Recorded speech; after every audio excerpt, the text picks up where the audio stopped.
ne trouve pas de satisfaction, alors que préférez-vous, que allez-vous faire? D'abord, il faut être désolé. Vous savez, ce n'est pas qu'aujourd'hui nous avons commencé à demander un dialogue. Si ça dépendait que de nous, oui, on n'a pas attendu que l'on change la constitution, on n'a pas attendu qu'on fasse le référendum, qu'on fasse des élections anticipées dans ce pays pour exiger, pour solliciter un dialogue.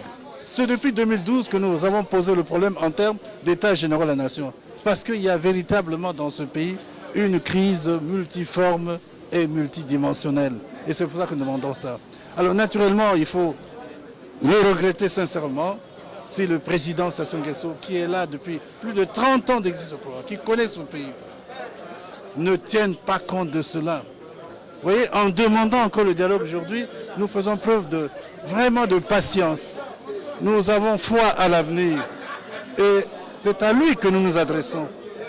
Après les différents refus qu'on a connus, l'indifférence qu'il a manifestée, nous gardons l'espoir qu'il doit le comprendre pour l'intérêt de ce pays. Le pays gagnera beaucoup s'il le comprenait. Maintenant, il n'y a pas de raison que nous ne persévérons pas dans ce combat-là. Nous n'avons pas à penser que ça n'arrivera pas. Le dialogue arrivera.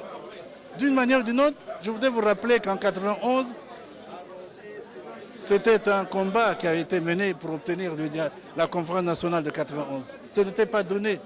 C'est parce que des forces sociales dans ce pays s'étaient dressées et avaient exigé la tenue de cette conférence. Nous nous espérons.